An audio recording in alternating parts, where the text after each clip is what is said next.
Dan saya melihat kebebalan Jokowi dalam berpikir mengenai kekuasaan itu sama persis dengan Fir'aun. Semua itu bermuara pada persoalan bagaimana diinginkan anak kemudian menjadi presiden pada 2029.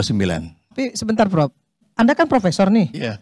Kok dari 2019 baru sekarang sadarnya? Oh, begini. Anda kan profesor. Oh, harusnya. Iya. Enggak. Iya, Saya melihat justru setelah setelah PDI dan Jokowi tidak mesra, Anda baru keluar dari situ. Oh, jadi nggak bisa begini. juga. Saya juga mencatat itu. Oh iya. Jadi nggak bisa juga begitu bicaranya.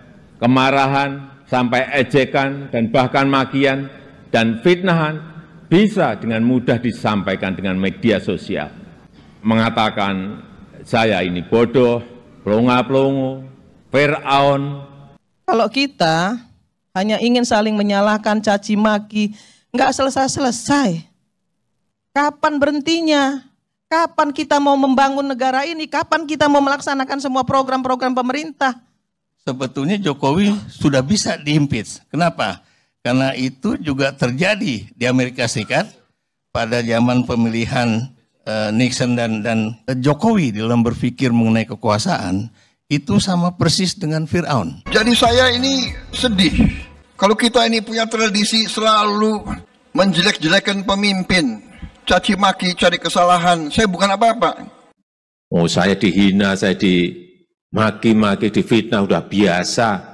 Ada moral aja takut ngapain.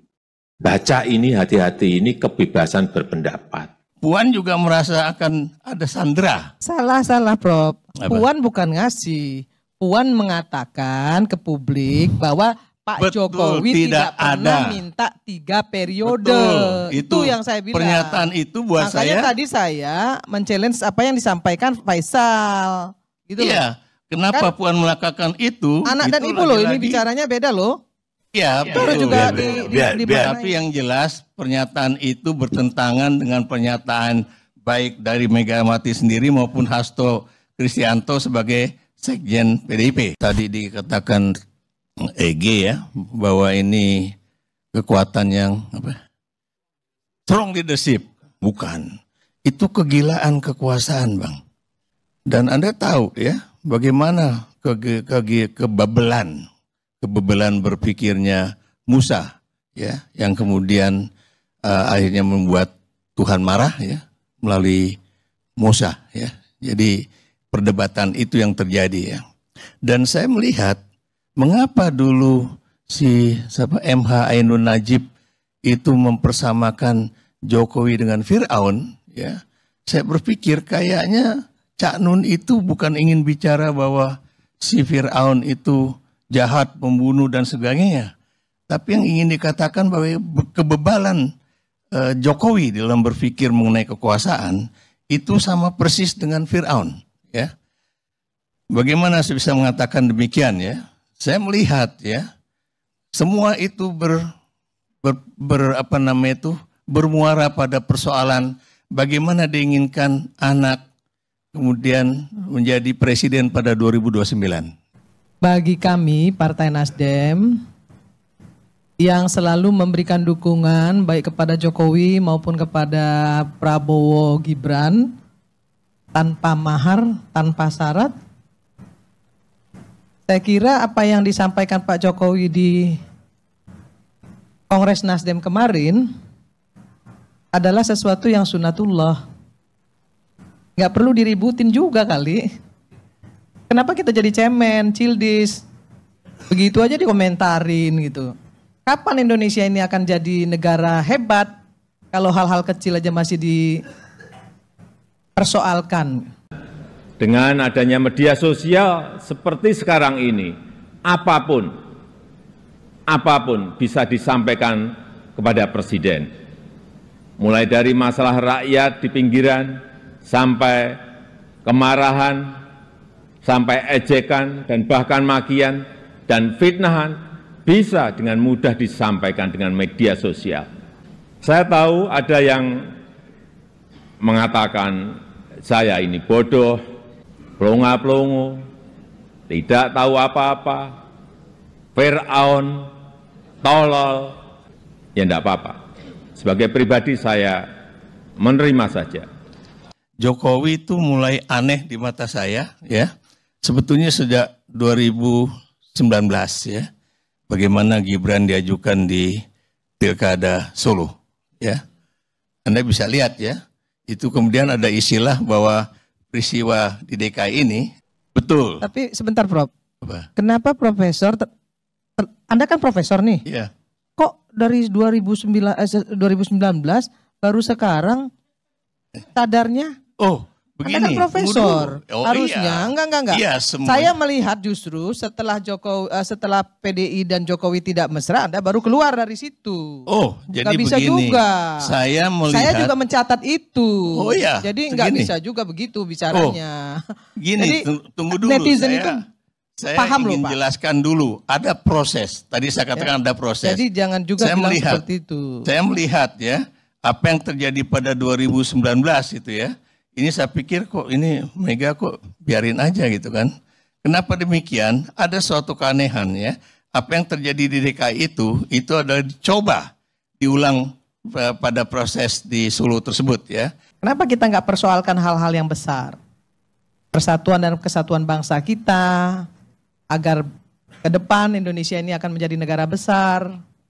Kenapa hal-hal bau ketek lah yang diomongin? Aduh, saya sampai terus terang, saya ngelihatnya jadi apa ya? Jadi ini kok bangsa ini udah jadi bangsa barbar gitu yang nggak punya etika. Hal-hal kecil loh, hal-hal yang nggak pantas itu diomongin, didiskusikan. Itu benar-benar saya tuh benar-benar bukan orang yang punya pendidikan yang bisa membawa bangsa ini ke depan menjadi lebih baik.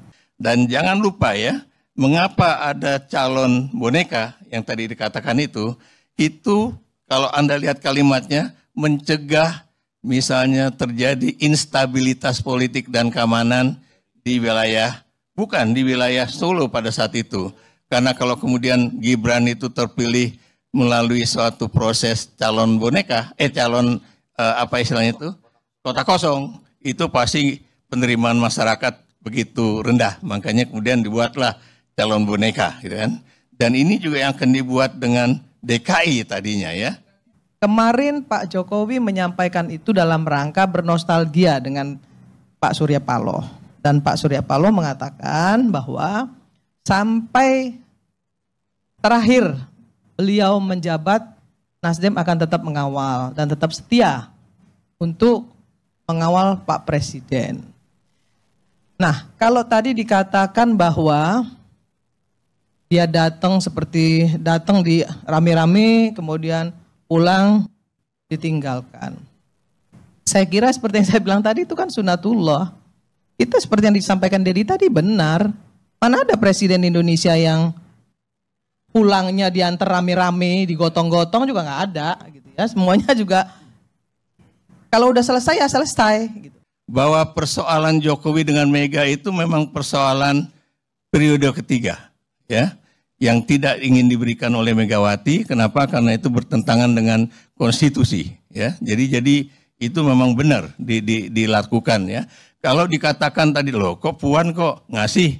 Karena udah tahu, ya. Kalau saya mau berterus terang, Puan juga merasa akan ada sandera. Salah, Prof. Apa? Puan bukan ngasih. Puan mengatakan ke publik bahwa Pak Betul, Jokowi tidak pernah ada. minta 3 periode. Betul, itu yang saya bilang. Pernyataan itu buat Makanya saya. tadi saya men-challenge apa yang disampaikan Faisal.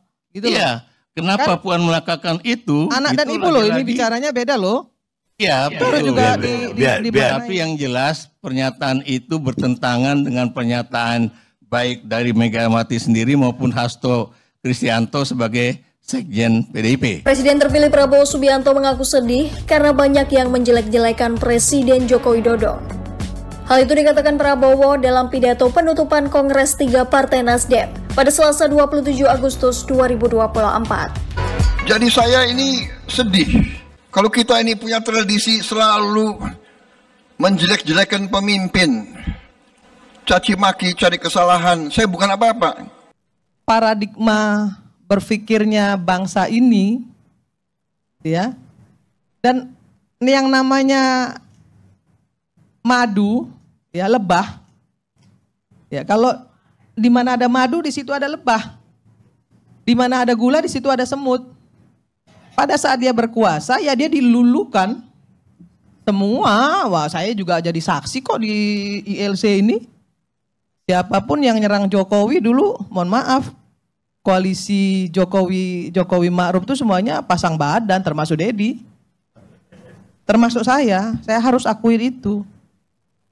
Nah, tetapi tidak ada gading yang tidak retak, tidak ada orang yang sempurna, pasti juga banyak kesalahan.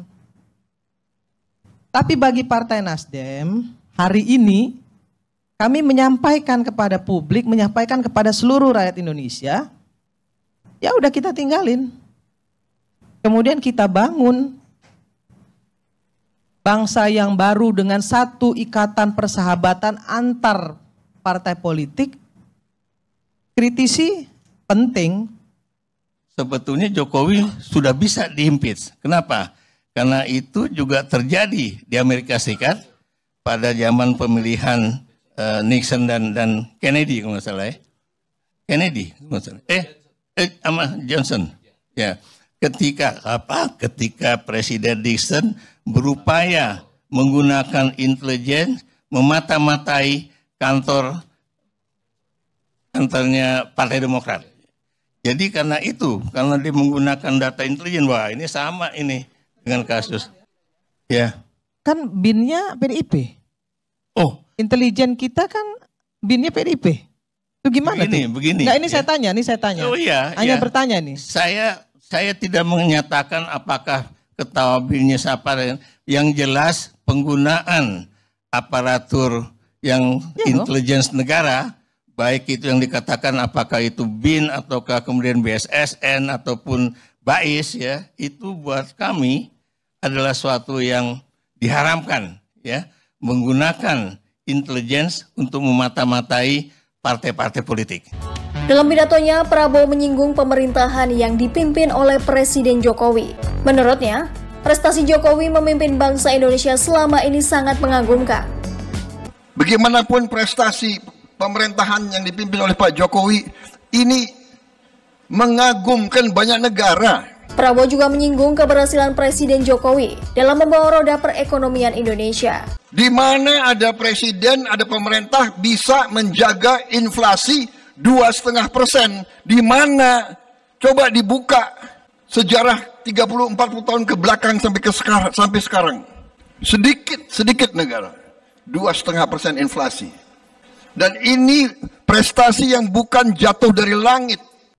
Saya selalu menyampaikan begini. Pemerintah yang terlalu absolut pasti dia diktator. Tapi oposisi yang tidak negarawan, yang tidak nasionalis, pasti juga destruktif. Karena semuanya nanti apapun yang dibuat oleh pemerintah karena mereka oposisi, pasti semuanya ditolak. Semua dikatakan tidak baik. Dan itu selalu terjadi di Indonesia. Makanya kemarin waktu saya diundang di FISIP UI, saya bilang, kesalahan demi kesalahan yang terjadi di Republik ini, yang harus bertanggung jawab siapa? Partai politik. Karena partai politiknya pragmatis semua. Kalau partai politiknya nggak pragmatis, nggak mungkin bisa disandera. Jadi nggak usah juga kita mengatakan Mulyono itu salah, ya kan? Kemudian Samsul itu begana begini begono. Yang endorse Samsul juga partai politik kok. Siapa yang mau jawab? Yang mengendorse Samsul itu partai politik. Ya bapaknya senang-senang aja. Gitu. Ya kalau mau diperbaiki, ya perbaiki. Ayo perbaiki partai politiknya, jangan pragmatis. Sehingga nggak bisa disandera. Harus dibalik dong. Jangan malah dibalik kita seolah-olah kita merasa diri kita paling bersih, paling paling suci, paling benar. Enggak juga. Saya nggak khawatir menyampaikan ini ke publik, baik di FISIP UI maupun hari ini. Kenapa? Karena memang itu faktanya. Ya makanya ayo dibenerin, ayo dibersihin.